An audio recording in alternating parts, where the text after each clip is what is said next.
welcome back. This is the last video of the week. This is hopefully a bit more fun one. I'm going to put the Hannibal Lector movies and TV show, just the Hannibal Lector character overall, how he's been done in these films and how it's progressed. I should say actually the big important thing for me is I read the books before I saw the films. I read the books as they were. I didn't read the first one when it came out because I was only like 9 when it came out. But I read them before Silence of the Lambs came out and before I'd seen Manhunter. So I read the books first. So I read Red Dragon, I'd read Silence of the Lambs before I'd seen the films. The only one that might not have is maybe Red Dragon and Manhunter. The book Red Dragon and Manhunter. I saw them and read that around about the same time. I may have seen Manhunter first, but it's so long ago I can't remember. But both of them are distinctive in my head as two different things, and that's probably my favourite Lecter story, and Manhunter's my favourite Lecter film. But I go by the book's portrayal of Lecter more than any individual actor's portrayal of Lecter. To me, the book Lecter is Lecter, and everyone else is an adaptation. So I don't need to be loyal to one actor or something. So Lecter's been a mainstay in media for a long time now. He's one of the big boogeyman monsters, Oscar-winning film, all the rest of it, big TV show that got cancelled. So yeah, he's been a big boogeyman serial killer, like the Norman Bates of the 80s and 90s. He's like the big horror, classic horror franchise. Even though it's about a cannibal, because he was a psychiatrist and he could talk and he could think, it gave him an edge over like a Jason or a Freddy. It was just this classy, scary monster. It first was, so there's 4 books, basically. There's Red Dragon, Silence of the Lambs, Hannibal and Hannibal Rising. Apparently Hannibal Rising was written quick because the film was going to be made anyway, and Thomas has wanted to keep control of the character. So that's why in some ways it's a lesser book, because I don't think Harris had the time to adapt it and make it the way he wanted. I think there's lots of bits that I'm interested in. There's lots of meandering bits that would have been cut down or adjusted if he had more time. So that's probably why that's a weaker one of the 4. My favourite of the books and of the films is stuck in Red Dragon and Manhunter. The Red Dragon book is terrifying, it's still scary. It's taken a few adaptations and each one picks up different things from it, but it's one of those books where there's lots of levels to it, so you can do a lot with it. It'll probably adapt it again because there's so much there. In some ways, Silence of the Lambs is a simpler book that's follow-up. It's not as complicated as Red Dragon.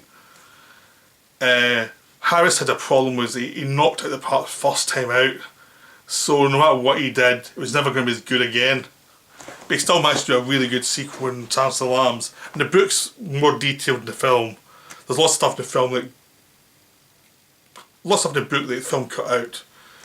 So, like a lot of the background of the serial killer in the film is like a much more pared down version of the book. And the same with Hannibal. Hannibal had a much more complicated book than the film ever did. But my favourite adaptation in a film is Manhunter. Manhunter's my favourite. It was the one that knocked me out. I still think it's the scariest of any of the Hannibal Lecter films. It's just really creepy. Michael Mann directed it in like 86. The book was released in 81. So there was a period of development through Dino De Laurentiis. I think David Lynch was offered it, but he turned it down because he thought it was just too dark. But Michael Mann got behind it and really liked the book, and he was coming off the disaster of the Keep, so he made made Red Dragon. It was filmed as Red Dragon, but it was changed to Manhunter later in the day, and I don't think anyone liked the title, but that's what it was. It's about a guy, Will Graham, played by William Peterson, who you've seen tons of TV shows in the 2000s. Like he was the guy from CSI, he was the big kind of face of the cop TV genre for a while. In this one, he was starting out, he'd done Live and Die in LA, now he did this. And he never became a big actor as a in films, but he went into TV and did a lot better. But he started out well with 2 really good films. But Manhunter, he plays a guy who he doesn't think like serial killers, but he can intuit the process. As he looks at evidence, he can look at the evidence and actually start to piece together little details through imagination, through random thoughts that make somebody able to say, well, why did they do that? There's an element to his psychology that can get into the headspace of a serial killer, but how the way they think, how the kind of creepy way they think. And of course, it really freaks him out. The big horror of that book is realising there's part of your brain that's actually psychopathic and you have to live with it, even though you're not a psychopath. And that's the thing that the book keeps coming back to. How do you define reality and psychopathy and all of that? Because halfway through, after you've been through all the stuff with him and seen how much it troubled him, how difficult it is, he has to go to see Hannibal Lecter to get the sent back of the serial killer because he's been away for so long. Because when he actually got Hannibal cut him up pretty badly, even though he actually put him in jail. So Hannibal's out for revenge on him as well, and the first half of the book's all about his mental state and how this whole thing affects him, how he has to go to Lecter to get a taste of the sent back of the mindset, but he's very uncomfortable with it, and Lecter terrifies him. Lecter's played by Brian Cox, and he's very straight to the point, very factual, and really scary because just the way he does it, it's like, I could kill you and it wouldn't ruin my day at all. I don't care. Even though I want revenge on you, I'm very logical and I can tear you to bits mentally quite happily and it won't affect me at all. It's just something creepy about someone who doesn't really care, but who's really smart and can really under your skin. And that's part of the psychopathy of the serial killer. They're selfish, they're logical only to their own needs. They can be very smart about certain things, but they're focused on their own imagery, their own imagination, their own fantasy, the fantasy that they need to have live in their life. That's what it's about. And Lecter's all about that, and he knows the field really well. And basically, Graham has to figure that out. Then halfway through the book and the film, it switches to the serial killer, and you see it from his point of view. And you see him, all his tragedy, the things that have led him to this, the things that have led him to become a psychopath, what his needs are. And you end up cutting back and forth between Graham and the serial killer. And you start to get some sympathy for the serial killer as you see him with this tentative romance with this blind woman. And how his weird pathology actually creates jealousy. And he's just too far gone. He can't actually sustain a relationship anymore. He's too much in his mind. He's too much in his fantasy world. So you're seeing his world fall apart as Graham tries to figure out who he is, and put together pieces of the information left in the evidence. And he slowly builds it together, like how the serial killer found his victims, what was the fantasy he needed from these victims, and how painful it is for him, and then you also see the pain of the serial killer. It's a wonderful film, and what's great about the film is it doesn't mire you in the muck of the horror. There's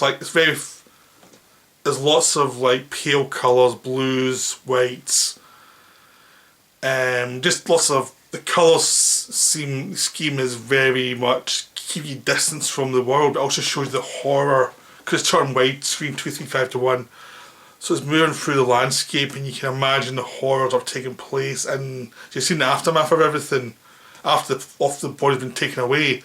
There's just the implication of evil, of unease. It's just wonderfully done. It's just terrifying because your mind's adding stuff up the way that Graham's mind's adding stuff up, so it's implicating you in the actual horror of the situation.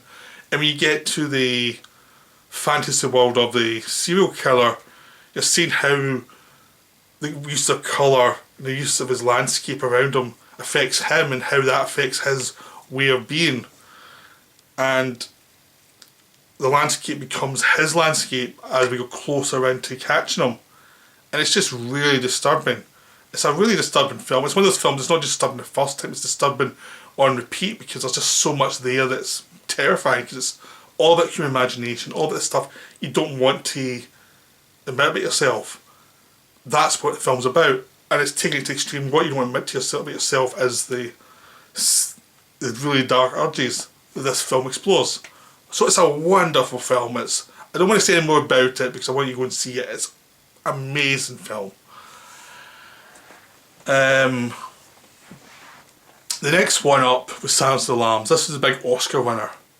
Now, obviously, I'm a big Manhunter fan, so for a long time, for about 10 years until Hannibal came out, it was pretty much, are you a Manhunter fan or are you a Silence of the Lambs fan? And of course, people like me sneered at the Silence of the Lambs fans. It may have won the Oscar, but Brian Cox was a better Lecter. It was that kind of thing. This is still a very good film. I like Jonathan Demme a lot as director. Anthony Hopkins is a very good Lecter. It's a very different, it's a very show-offy, very theatrical Lecter. I don't find him scary at all, but some people do. Because I just think, I'd not show a psychopath a mile away and just keep a distance. You know, Brian Cox, I wouldn't. That's what's scary about him. He would get your guard down there and take you out. So it's a very theatrical performance. Jodie Foster's terrific as Clarice Starling. The whole film is really well done, but it's very gothic.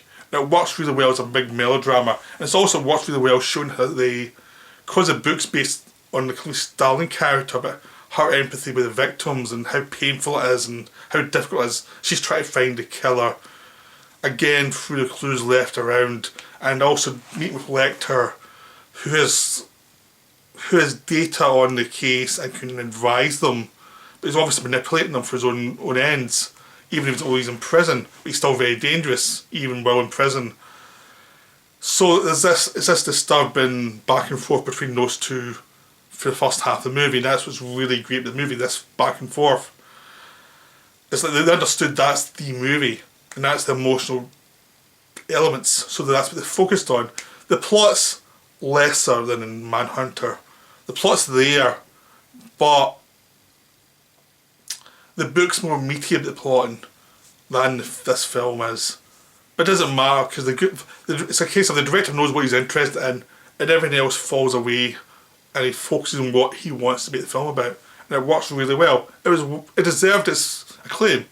This is from a Manhunter fan saying that. It's a wonderful film. I just like Manhunter more because Manhunter scares me more. But this is still a very good film. So these are two it's that thing of spoiled choice. You can argue between two really good films, like what's the best one, and they're both really good. It's like there's no real difficulty here. This is a good argument to have, because your argument is two very good pieces of work by two good directors. It wouldn't get so good for a long time after that. Thomas Harris took a long time to write Hannibal, which was the third Lecter book. It was made into a film and released in 2001. The book was released in 1989. I read the book, I loved the book. The book is gothic as hell. It doesn't care about being realistic. It's focusing on something completely different from the first two Lecter stories. It's all about the Lecter's pathology, what's actually working in him. It also brings us back to Clarice Starling, what's her life been like for 10 years after actually finding the serial killer and taking him down. It turns out she's been a victim of politics because everybody is jealous of her, so her career's gone nowhere. And it's all about the things that affect you, the things that work on you, and how your psychology changes over time, and what's the things working below the surface on you. So you find out a lot more about Hannibal Lecter, about his sister Misha, and where his madness really lies, what's going on with his psychology, what's really working on him. And you also see the same with Clarice, she loses her sense of belonging to the FBI, sense of belonging to any of this actually meaning the damn, any of the stuff she's doing. So she's actually losing her ability to empathise the way she did in the Silence of the Lambs. She's losing her ability to see the good in people, and it's slowly creeping up on her. She's not really realising what's going on, but it's actually happening, and that's what's scary about it, because you can see it happening in the book, and you're seeing other characters who are trying to manipulate the situation, because there's a guy called Mason Verger who's this paedophile that Lecter is one of Lecter's early victims, and he cut him up pretty badly. And Lecter is, he's out for revenge on Lecter, and Lecter knows it, and he's trying to, Verger's trying to manipulate the situation. What the big thing about the book, the thing that scared everybody was the ending, because the ending is Clarice goes with Lecter. Like, Lecter takes out her enemy in the FBI, cuts up his brain and feeds it to Clarice, and she turns out into a cannibal, and she ends up going willingly with him and being his partner and his lover. This freaked everyone out. I thought it was a great ending. It was really disturbing. It actually got you the way that Red Dragon got you. It was like, I didn't think this was going to go there, and it's really disturbing, but it's wonderful, and it's creepy, and it's all about what people want from life. And it just disturbs you. It's just something that after years after reading it, it's still in your head, it's still really disturbing. The film didn't do that. The film, Ridley Scott directed it. It's a film I enjoy, actually. It's campy as hell. Anthony Hopkins is back as Lecter. He camps it up, but it's still enjoyable because he knows what he's doing. Ridley Scott is at his prettiest with all the imagery, all the birds and stuff. He also goes in for the gore a lot, and that kind of works as a gore fest. Julianne Moore takes over as Clarice Starling, and she's really good. And the whole film is just this big operatic melodrama. It's really enjoyable. It's really silly. I kind of love it, but I can't really defend it as a great film. I think it's a good, fun, campy B-movie that Vincent Price appeared in one time. It's that kind of film. I really enjoy it. The book's much more disturbing. The book's much scarier. The film isn't, but it's enjoyable. There's not much to say about it. It's enjoyable. But the ending pretty much ends very differently, where she rejects his declaration of love, and he disappears again, and that's it. And it's like very disappointing ending. It's like there's no ending. It's just like they stopped and they moved on, and there was no ending. So because they couldn't do the end of the book, so still an enjoyable film, but the book's much more disturbing. Then he did Hannibal Rising. The Hannibal Rising is a prequel, the dreaded prequel, and it takes a look at Hannibal Lecter's life as a young man, as a boy during World War II, when the Germans were invading the Russians, and they end up living under communism for a while. So he started out his family was rich. Then when the Germans came, they had to rush away. Then because they were in Eastern Europe, then after that the communists come in, and eventually Hannibal managed to escape to the West, where he went to family. By the time that's happened, his sister has died, and he is slowly going crazy, and he's slowly going psychopathic. And his only family left is this Lady Muskema, who is trying to bring him up. She sees the dangers of him, like he's very disturbed by what happened to him, but she's trying to get him on the right path, but it's too late. He's gone crazy, and he starts to take out the people who killed his sister one after another, and these are all like soldiers who have actually moved on, they've survived the war, and they're all like criminals of some sort. And he's taken them out one by one. It's actually a lot better than its reputation suggests. The problem with it is it's too low. It's rushed. The story's rushed, so you don't get the depth of the other books, and it's also somewhat predictable. You're just killing people off one by one, and it's sort of like a slasher story.